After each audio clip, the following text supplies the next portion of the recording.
chapter, so Matthew chapter 12, verses 22 to 26, there was somebody that was brought to Jesus that was possessed. They were blind and they couldn't speak. And Jesus healed that man. So much so that the blind and dumb both spake and saw. And all the people were amazed and said, "Isn't this the son of David?" But when the Pharisees heard it, they said that Jesus was doing this, that Jesus was casting out devils by the power of Beelzebub, the prince of the devils. So it says that Jesus knew their thoughts and said unto them, "Every kingdom divided against itself is brought to desolation, and every city or house divided against itself will not stand. And if Satan casts out Satan, he is divided against himself. How is his kingdom going to stand?" So the point that I wanted to make in reading this is that this passage explains how the pride of the Pharisees blinded and deceived them into believing that Jesus was somehow working with the devil, was in cahoots with him or whatever. And this is one of the many reasons why we should prioritize humility, because if you are prideful, everything's going to be skewed. And even though this pride that they had, it was very blinding and deceiving, there is something else that exists that is almost just as deceptive and blinding as pride can be, and that's agony. Okay?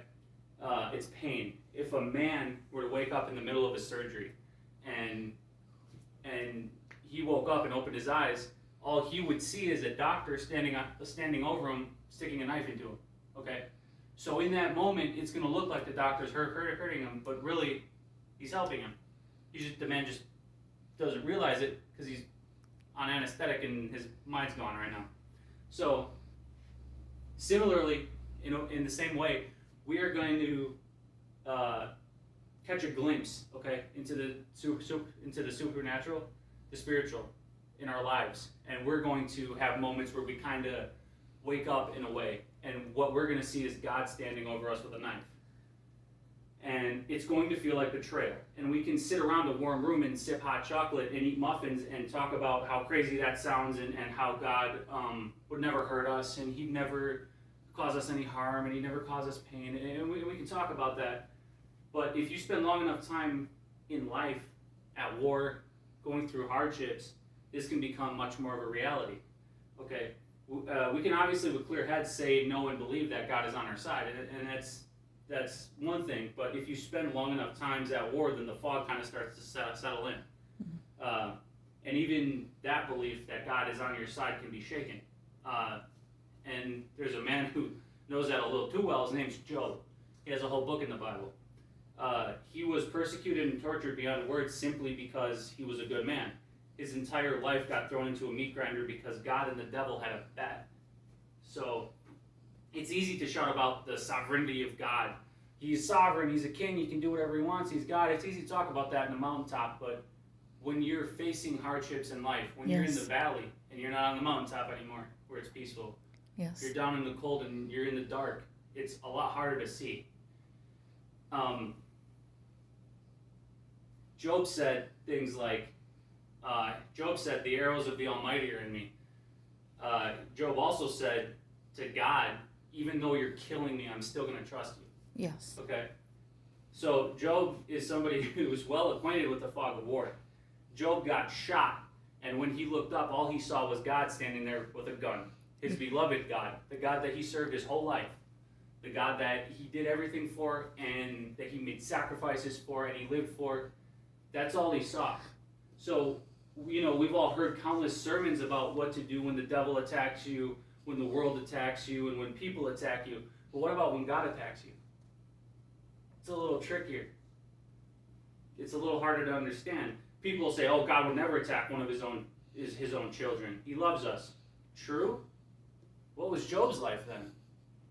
If this never happens, because this is literally what's written in the Bible that we can blame the devil and say, "Well, the devil did all that." Let me explain to you what happened in the story. Okay? The devil went to God, and God started bragging about Job. My boy Job is great. He's righteous. He's pure. Okay? And then the devil said, "Please, sir, may I please go curb stomp Job?" And God said, "Okay." It never would have happened if God never gave him permission. And the reason why Job was so protected is because God had placed a hedge of protection around him and protected him from harm.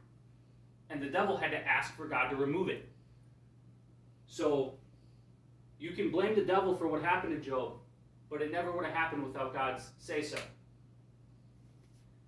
And the truth of the matter is that in Job's life specifically, God's words and actions and inactions burned Job's life to the ground, and God watched the ashes blow away in the wind.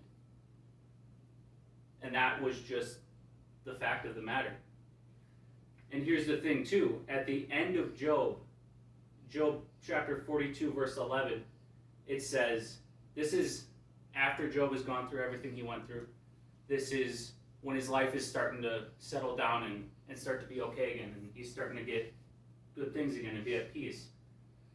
It says, then came there unto him all his brothers and his sisters and all of his friends, and they ate bread with him in his house, and they grieved with him, and they comforted him for all that the evil that the Lord had brought upon him. That's what it says in the Bible. All the evil that the Lord brought upon him. And it's a hard thing to stomach, because the Bible doesn't try to hide it. God did that. God may have restored Job and gave him twice as much as he had before, but that didn't bring his original 10 kids back to life that were killed. That didn't make the spot on Job's living room floor that he was glued to for months in agony give him any less PTSD every time he walked by it. You don't think he had a little episode mentally whenever he'd see that spot? You don't think it was a struggle? Right. I'm not going to pretend to know all the reasons why God chose to make Job's life what it was, but I think I know a few. First, this is the hard one. Because he could. Because God could.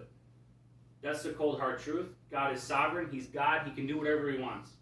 He doesn't owe anyone an explanation. But there's more to it. Because secondly, there are countless millions of people who have been able to lean on Job and his words during their own trials, myself included. Mm-hmm. And thirdly, Job was a precursor to Jesus. There are so many parallels between what Job went through and what Jesus went through. Yes. It was almost like in Job's life, God was showing us what would happen if a regular dude went through what Jesus went through. Mm. Because Job went through not nearly as much as Jesus, and look how he reacted, responded, how he broke and fell apart. Job's life, I believe, was to be a gauge to help us understand Jesus better and in ways that we never would have if not for Job. And here's the other thing about Job. The book in general, the whole story. Because many times in life, you're going to meet plenty of people, plenty of pastors and Christians and people who have it all together. And you're going to go through hardship, and you're going to start to break, and you're going to start to suffer, and you're going to hit a dry spell, and you're going to be down, and you're going to feel weary and broken. And they're going to tell you that the way you're responding is not correct. You need to pull it together. You need to remember that God's on your side. And they're going to paint this picture of who you need to be. And the book of Job is a ginormous no. Yes. The book of Job is always to remind you that we are allowed to have our down moments. We're allowed to be weak. We're allowed to break sometimes. It is what it is. Mm-hmm. We don't have to be perfect all the time. We don't have to hold it together. And Job is printed in every Bible as a constant reminder of what life can do to you, and that you're allowed to feel pain. It's okay. It's okay to be real. That's a fact. Right. So the parallels between Job and Jesus is that Job was a very wealthy man who lost everything because he was good. Jesus was an exponentially wealthier king who sacrificed everything because and lost everything because he was perfect. Job had some friends who weren't there for him like he needed, and in fact they added to his stress. And Jesus had 12 disciples who weren't there for him like he needed them to be, and in fact they added to his stress. Yes. When Job had gone through an undeserved hell, a living nightmare, and God finally did show up, it wasn't to comfort him. It was to scold him and to kick him while he was down. And when Jesus had gone through an undeserved hell, a living nightmare, and God finally did show up, it wasn't to comfort Jesus, it was to pour his wrath out on him and execute him. After Job experienced his lowest moment, God restored him and gave him double what he originally had. And after Jesus experienced his lowest moment, he ascended back into heaven and inherited even more power and authority as the sole conqueror of death, hell, and the grave. Not only was he the father of the Jews, but now, because of all that he accomplished, he was the father and beloved husband and provider to anyone in the world who would receive him. Jesus knows a whole lot better than Job did how it feels to be slain by God. Because there's a very specific part of Jesus' story that I caught. Well, God showed me. It starts in the book of John, chapter 16, verse 32. Jesus is talking to his disciples. This is shortly before his trial and crucifixion and all that. He says to his disciples, "Behold, the hour is coming and is now come, that you will be scattered, every man to his own, and shall leave me alone. And yet I am not alone, because the Father is with me." Jesus told his disciples that when the soldiers and the Pharisees come to take me away, you will all be scattered and forsake me, but don't worry, because God will never forsake me. I'm about to experience the most excruciating death possible. And all of you, my friends, my brothers, who I have spent years loving and nurturing, are all going to abandon me and run away in shame. But don't worry, because I'm not going to be alone. God will never leave me. God will never forsake me. And that was the one thing that Jesus held on to. After all the hell, pain, and loss he experienced, he put all of his weight on the fact that God would never forsake him, because everyone else did. And God was the only one who had him. So he put everything he was into God. And then Mark, chapter 15, verse 34, Jesus is on the cross. He's being crucified. And after several hours of Jesus being on that cross, it says, at the 9th hour, Jesus cried with a loud voice, saying, "Eloi, Eloi, lama sabachthani," which is being interpreted, my God, why have you forsaken me?" And then his God abandoned him. Right when he needed him most, Jesus put everything on God, all of his faith, all of his hope and trust. And Jesus said, of course my disciples are going to betray and abandon me. They're human. They're tangled in a mess of sin and filth, pride and doubt, ignorance and imperfection, but my God is above all that. I don't have to worry about God abandoning me out of sin or filth. He's spotless and holy. God isn't going to leave me because of pride or doubt. He's humble and faithful. I know that God will never forsake me because of ignorance or imperfection. He's omniscient and knows everything. He's flawless. Jesus buried everything in God and then watched as God dropped it all and turned his back and walked away. Jesus is intimately familiar with the fog of war, with being slain by God, with the complete immovability of God's sovereignty. I don't know why some of us have to experience horrendous atrocities during our life, horrible things that we go through. I don't know the specific reasons why God creates specific trials for us to go through that break us and rip us apart. I don't know all the reasons, but I'll tell you what I do know. From my own experience. Not something I read in a book somewhere, something I lived. Knowing why is not going to make it hurt less. Amen. Knowing why is going to tick you off. It's not going to help you. Jesus knew why. Jesus knew exactly why he was here. He knew exactly what he was doing. And still in the garden before it happened, he begged God, please don't let this happen. Knowing why doesn't fix anything. It doesn't ease any pain. Excellent. Yes. Number 2 is God is in complete control of everything before, during, and after our trials. Just like he was with Job and just like he was with Jesus. Number 3, when you come out on the other side, and you will, there will come a point in time where you will understand why everything happened the way it did, and you will be content with and in favor of everything that God did. Yes. Number 4, when you are on the other side, you will be night and day much better off than you were before. Mm-hmm. Just like Job and just like Jesus. You will be much better off. Number 5, Before God puts you through a trial, he assigns more than enough grace, mercy, and forgiveness for you to the point where you'll never have to worry about whether or not he'll forgive you or if you've run out of second chances, because God already took care of that. Long before you ever got hit with a hardship, before you ever went through a struggle, before you ever anything, God knew exactly how much forgiveness and mercy to give you so that there was more than enough. It's already taken care of. I know that if you are going through a trial, if you are in the middle of a crucible, there's not anything that anyone can say to make you feel better. Do you think that when Jesus was hanging from the cross, there was something that somebody could have said that would have taken his pain away, that could have made him feel better, that would have made him giggle or chuckle or smile? Things are hard sometimes. And this begs the question that if Jesus really does understand our pain, and he understands hell and agony better than we do, then why on earth does he allow and cause us to go through similar trials like he did if he supposedly loves us? Don't most loving parents fight their hardest to prevent their children from going through the hell that they went through? Why would a loving God allow and sometimes even cause such agony? The answer is very simple. Maybe it's because that Jesus is currently standing in and experiencing the rewards of making it through the trials, and he knows the indescribable glory that's on the other side of the agony. Yes.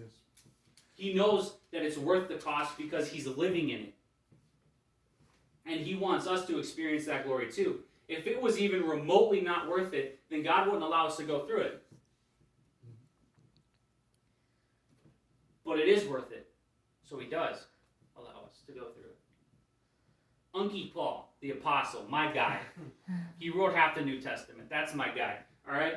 He was absolutely not a stranger to suffering. Unky Paul said this, Romans chapter 8, verse 18, Paul said, "For I reckon that the suffering of this present time is not worthy to be compared with the glory that will be revealed in us." Mm-hmm. So it is easy to grow bitter in our hardship and bitterly say, well, of course Jesus says it's worth it. This is his plan. Of course God's on board with it. It was his decision. But what about Paul? Paul was a regular guy. Paul was a dude just like us. Paul was beaten and then beaten again and then shipwrecked and then beaten again and then shipwrecked again, imprisoned and then executed. And none of that would have happened if he didn't know who God was. Yes. But because he knew Jesus, because he lived for Jesus, he went through all these things. Amen. And that's the simple fact. Paul was flung across thousands of miles doing the will of God, getting betrayed by close friends and watching those he loved get martyred and executed until he finally was. Mm-hmm. Paul knew hell and experienced agony, and he was a regular guy like us, and he said it's worth it. Yes. He said that our agony that we go through in this life, the pain, the torment, the trials, the hardship, the darkness, he said all of that, it's not even worthy to be, it's not even worth your time to compare it to how great things are going to get after. Mm-hmm. Sometimes it's heaven. Sometimes here on earth God can make things better. But no matter what you're going through, things after will get better. And it's not even worth comparing because of how great it is. So keep going, even if it feels like you're not getting anywhere. And keep going no matter what comes against you. Keep going even when it feels like God's against you. Keep going. Because no matter what you have to do, you keep going because it's worth it.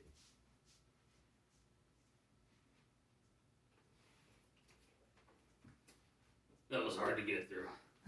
I get a little choked up sometimes.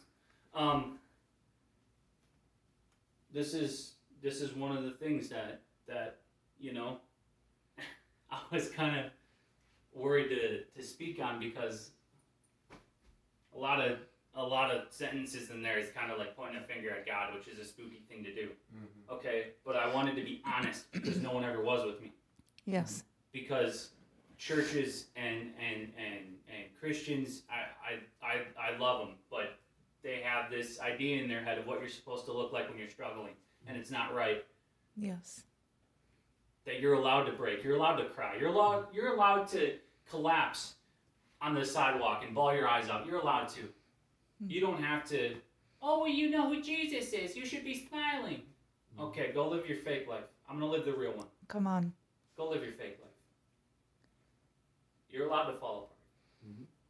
You don't know how many times in my 4.5 to 5 years of taking care of my wife with dementia that she would say to me, "Why is God letting this happen to me?"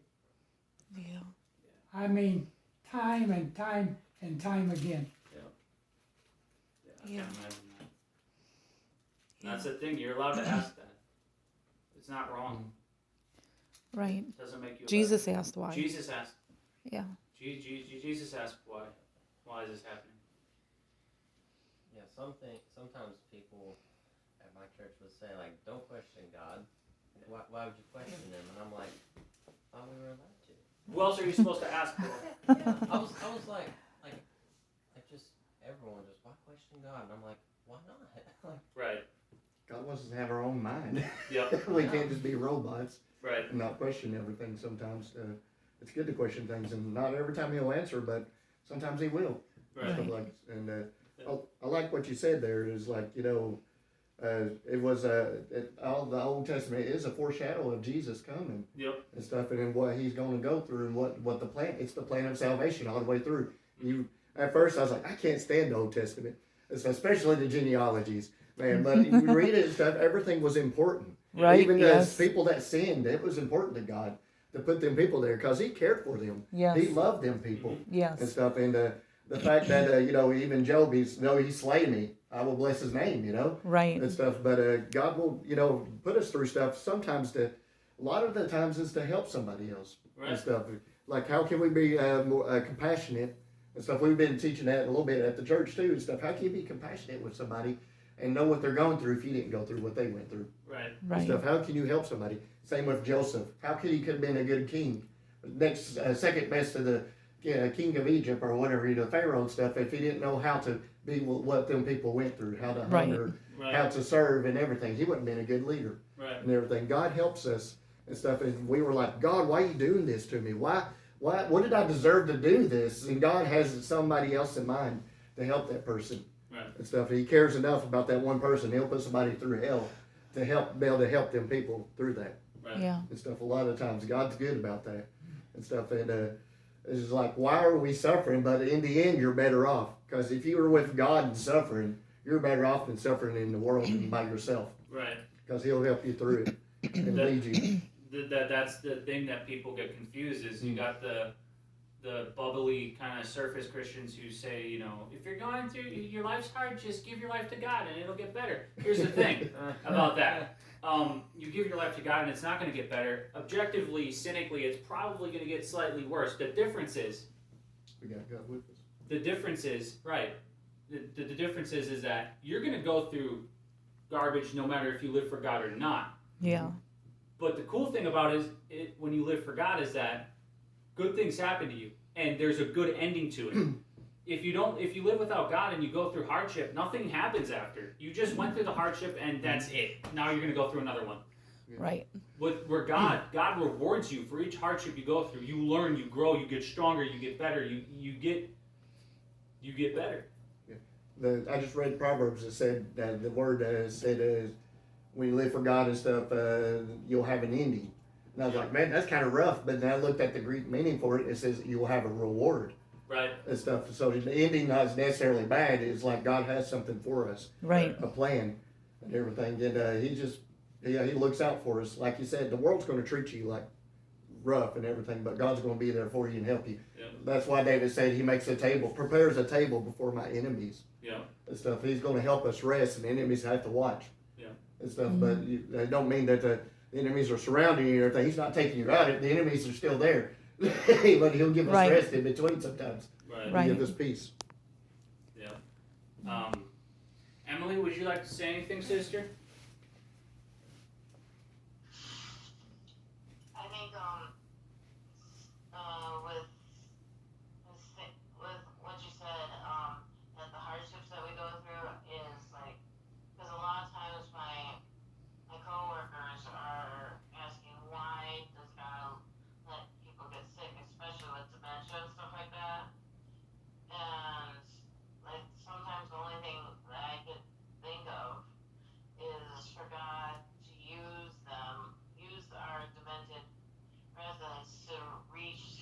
to my staff, our staff, Mm-hmm. and to grow their compassion and grow their kindness Mm-hmm. and love and just for you to work in their hearts and like majority of them don't get better and don't get to go back to their earthly home. Right. But the way I try to frame it is that God uses sickness and trials in order, like as you said, in order to help others. Right. Yeah, and I think there are a lot of times. I'm gonna go. Okay. Have a good one, Chuck. I think there's a lot of times where when you go through something hard and you ask why, why would I go through this? I think Thanks for that. coming. Thanks for coming, Chuck. Huh? So thanks for coming. Yeah, Um, I had to say what I said because I don't know how many times Betty would say that to me, you know. yeah. Why me? I go to church every day, I do this, I do that. Right. Why do I have this? You know, Right. so it's kind of hard to answer. It is. Yeah. Because So, we don't I know think- what God's mindset is. Yeah. I think that so, I think that when we go through hardships, I think sometimes there is an answer. I can promise you, I'm probably not the one to go to for it, but I think that you really got to ask God because it can be any different than number one. It's the hard truth about life that garbage just happens to us because Yeah. the world's kind of corrupt and dark now. Yeah. Because Sin, yeah. Yeah. we sin. I mean, we lie, we cheat, we steal, we do what we're not supposed to, and the punishment is that the world gets sick, and it's not good. And this is exactly why Jesus came. Yeah. It's the, yeah, To, like you said, there's some hard things in the Yeah. Old Testament. there is. you know, Yeah. so. It is. Well, thanks for having me. thanks for Thank coming, you, Chuck. Do you want to take some banana bread with you? Yeah, All right, I'll don't turn down sweets. Yeah.